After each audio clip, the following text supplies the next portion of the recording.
The Lord of Darkness, Part 2, Chapter 5, The Value of Perception.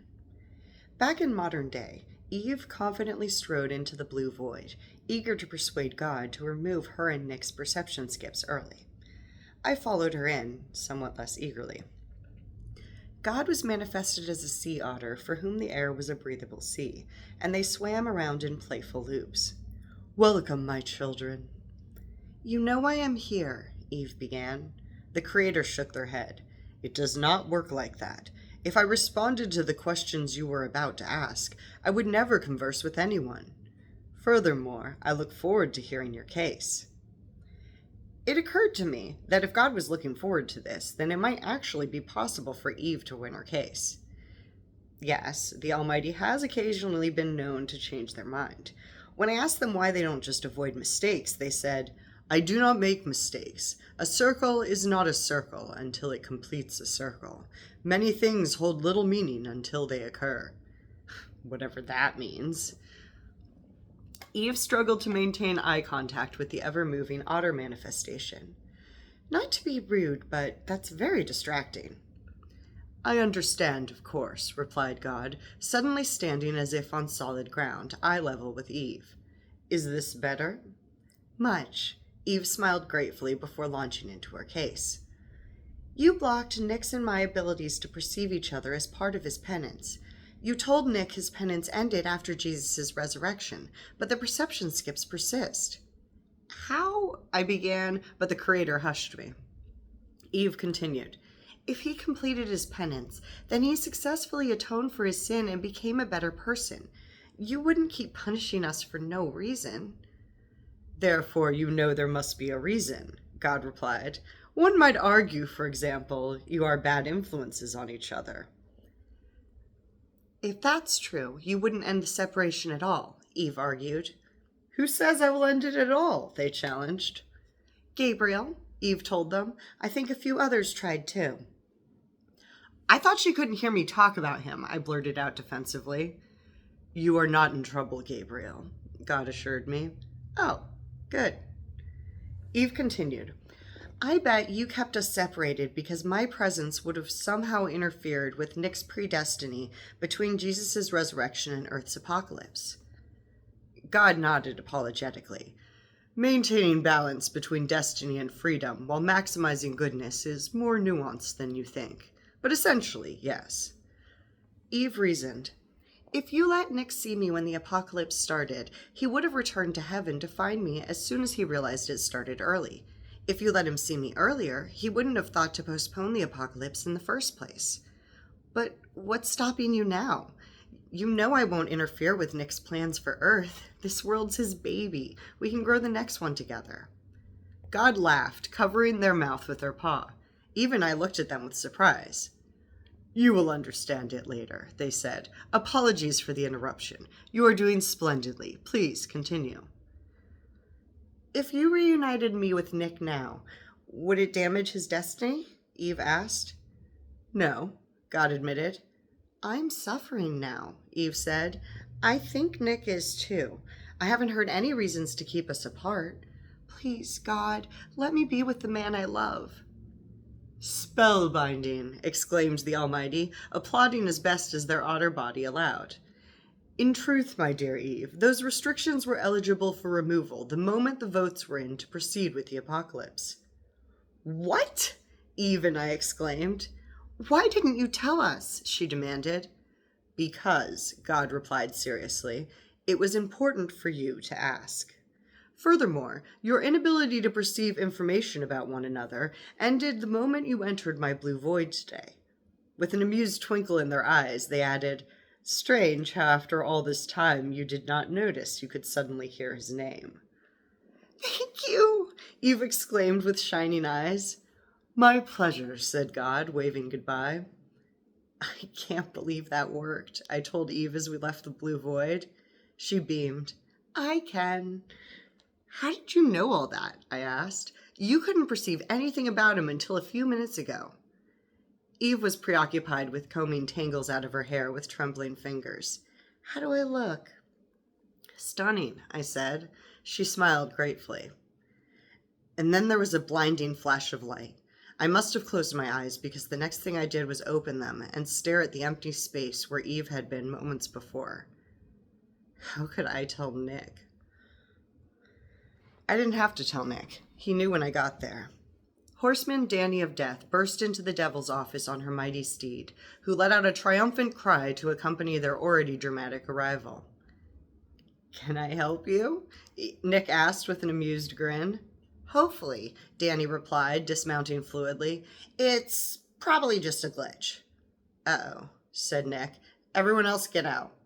The statement was barely a courtesy because he teleported the room's other occupants to the other side of the door. "Something weird happened with the death count," Danny told him. "It's down by 1. One of Danny's powers of death was to always know the count of living and dead humans. Nick frowned. "Is the life count up by 1? "No, I checked," she said, "and I ran through the numbers again, and the death count went up when more people died, but it's still 1 person short." "You sure about this?" Nick asked seriously. "I checked 5 times," Danny assured him. "I thought I was imagining it at first." "How?" Nick began, but broke off when one thought interrupted another.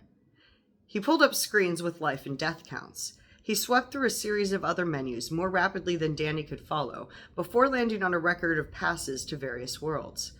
He stopped scrolling when he found the words, "Entrance to Zexor, the Archangel Michael, +1. "No," Nick whispered. No, it can't be." "What can't?" Danny asked. Nick started pacing frantically. "It's got to be something else, because I can see the +1. It's a 1, right? It doesn't say +2? All the shadows darkened and began crawling towards them like sentient slime. Danny inched away from them nervously. "It says 1. "See, I heard that," Nick ranted. "That proves it. My gut's wrong. It can't be her. Plus, even if he knows, he can't bait me if I can't see her, so he's got to wait a millennium. Unless he's not baiting me and it's already too late. But it can't be too late, because God wouldn't do that to me, right?" "Nick, you're scaring me," said Horseman Danny of Death. At that moment, I burst into the room. Nick took a long look at my face and seemed to find essays written on it. Shadows consumed the room, plunging us into near darkness. The only light came from Nick's ever-burning hearth fire. I opened and closed my mouth a few times, but no words came out. "Danny, get out," Nick said, not taking his eyes off me. "But Nick," she began to argue. "Danny, I don't want you here when I discuss this with Gabriel," he snapped, voice creeping up in volume until he was shouting. A wide-eyed Danny nodded and scurried from the room with her horse in tow. When the soundproof door closed behind her, I winced in anticipation of the tirade I was sure would follow. But it didn't come. I opened my eyes to see Nick pouring himself a drink with shaky hands. "I assume you're here because you didn't betray me," he reasoned aloud. "You're not stupid enough to face me after telling Michael my secret." "Glad to hear you've worked through your trust issues," I commented dryly. "A few years ago, my ex-best friend tried to murder me," Nick pointed out. "And now I can just assume he kidnapped the love of my life because I can't hear an explanation, let alone rescue her." He threw his glass against the wall just to watch it shatter. "You can rescue her. That's why I'm here," I told him. Archangel Nick of Faith and Penance was about to argue when realization struck. For a moment, I thought his legs would buckle. "I heard that. Say it again." "I visited Eve after you recounted your trial," I explained. "I told her about God's promise to lift your restrictions after Earth ends, and she figured out what I said. Don't ask me how. She asked God to end your separation early, and they granted her request." The countdown on Nick's shirt dropped to 0 and was surrounded by fireworks. I continued. "We stepped out of the blue void, then someone teleported in, grabbed her, and teleported away with her. Today, Michael took a +1 to Zexor, bypassing all security protocols," Nick told me. "I'm going after them. Cover for me," he added, tossing me his Archangel of Penance access badge. "Now, hang on," I protested, catching it reflexively. As an Archangel of Communication and Temperance, I didn't know the first thing about being an Archangel of Penance. If everything went well, he could be gone a few hours. If everything went poorly, he'd never come back at all, and I'd be stuck running hell until the world ended. "You don't gotta do anything," Nick assured me. "This place practically runs itself. Don't make any decisions, just push them off or send them to Hector." Hector was officially in charge of demon operations, and unofficially in charge of whatever Nick needed at the time. So what do you need me for? I wanted to know. In case of unplanned catastrophe, Nick explained. If you need help, talk to... Can't believe I'm going to say this. Talk to Bubba. I know he's awful, but he stepped up his game recently. I don't know, Nick, I said, trying to formulate a compelling argument. Gabriel, I need you, he pleaded.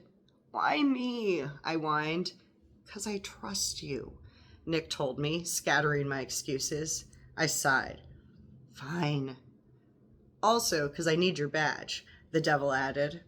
Archangels of communication have almost unlimited access to any world, no questions asked. That's why archangels of communication and temperance are usually one and the same. We restrict access to those who exemplify temperance, so are unlikely to abuse it. Never before in my tenure have I relinquished my world pass, but I found myself tossing it to Nick without a second thought. If you're not back soon, I will be furious with you, I warned. Nick laughed hollowly. If I'm not back soon, that'll be the least of my problems. May God's will be with you, I said. Thanks, I'll need it. Nick smiled grimly before teleporting away in an eruption of darkness.